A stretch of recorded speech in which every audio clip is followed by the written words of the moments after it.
Hi, today we're going to go over how to integrate a StreamHammer web stream directly into Microsoft Azure Streaming Analytics for data processing.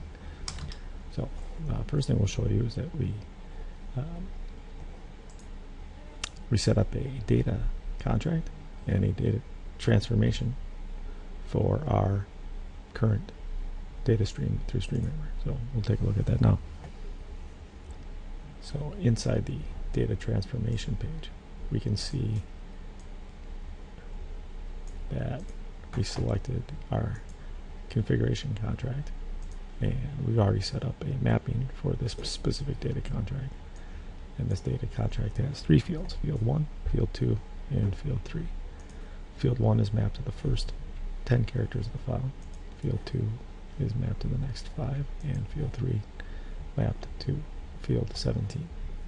So we've done a few transformations on field 3 where we're going to replace anything that starts with the letter or the number 8 with a star. Not sure why we did that. I think just to show how you can apply data transformation to your mapping. So when the file gets streamed, it's going to be transformed and put into these 3 fields. And these 3 fields are going to be output in JSON format when we specify the query string output equals J in our streaming application. So we can start the streaming application now. Here is the .NET code, which will integrate the StreamHammer web stream into Azure. In the Get StreamHammer Data section is where the magic happens, and all this code can be found on our GitHub page, and we can link to it at the bottom of the screen here in the comment section, or at the end of the video we'll give you the link to be able to download this code. The important thing is that it's going to connect to StreamHammer and listen for files to be transferred. It will then take those files and push them over into Azure. So let's connect now. So the application is successfully connected, and if you notice, we set the query string output equal to J, which means that StreamHammer will return the data in JSON format, which is important because that's the format that needs to be output for ingestion into Azure. So let's go over what we did with Azure briefly.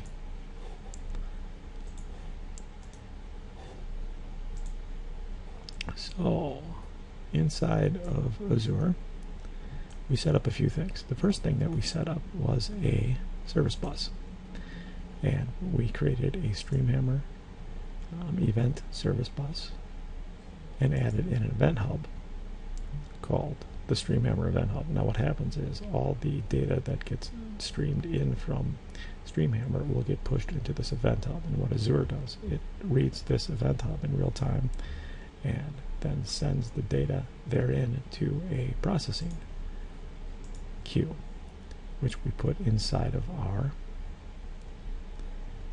Stream Analytics section. So we created a Stream Analytics with an input of our StreamHammer call stream, and we created a query where we say select everything from the data stream, the data being put into the event hub, where field 3 is an N or an R. Fairly basic, but for this example it should suffice. And then what we do is we output that into blob storage in a blob bucket called the StreamHammer output inside of Azure. So when this runs, which it is currently running, let's make sure that it's still running. It's still running, but it's idle. So you see you can't edit anything inside of the job while it is running. So let's go back to our .NET application and see how we populate this information here. Well, the first thing I think I'll need to show you is that we've already ran this once, and we've created an output into Azure, and what this is the Azure Storage Explorer.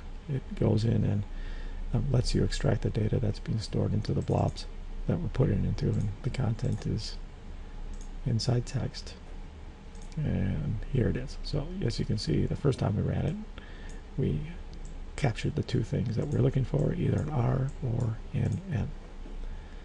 let's close this out and head back over to our .NET application, which is currently running and connected to output J. See, it disconnected for a second, but reconnected automatically as it is set up to do. But it will time out after a certain amount of time and then reconnect. But it will always, as long as it's getting data and streamed into itself, it will remain connected, so it will never miss a message.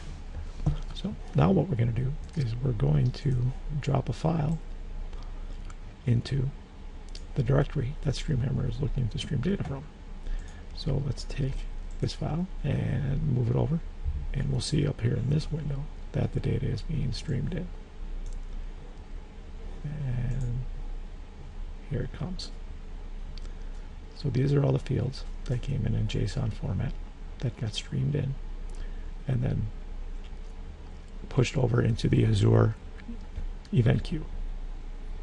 Let's throw a couple more files in there so we get some results. Let's see how many R's and N's we can pick up inside these files. I have no idea. I suppose we could edit one and take a look at it and find field 17. A little bit difficult. We'll just go with it. Alright, so we moved a good amount of data through StreamHammer, captured by our .NET application, then pushed over into Azure. Now what Azure's been doing is been collecting this information and outputting it into our blob storage. So when we open up our blob storage container, we'll refresh it. Accidentally click the wrong button, go back, open it up and see that we've added data, so it looks promising. It looks like we captured some events. And sure enough, with the files that we actually streamed in, we captured, let's see here, 2, 3, 4, 5, 6, 7 more lines, all matching the criteria that we were looking for. So this information is being processed and stored out in Microsoft Azure using their Stream Analytics application. So that's it. Again, this information, this code I should say, is available for download on our GitHub page. You can go out there and access it and begin integrating your StreamHammer web stream to Microsoft Azure for distributed stream analytic processing. Look for more videos coming out in the coming days and weeks where we'll be incorporating StreamHammer into Apache Storm, Amazon Kinesis, and IBM's InfoSphere streams. Thanks.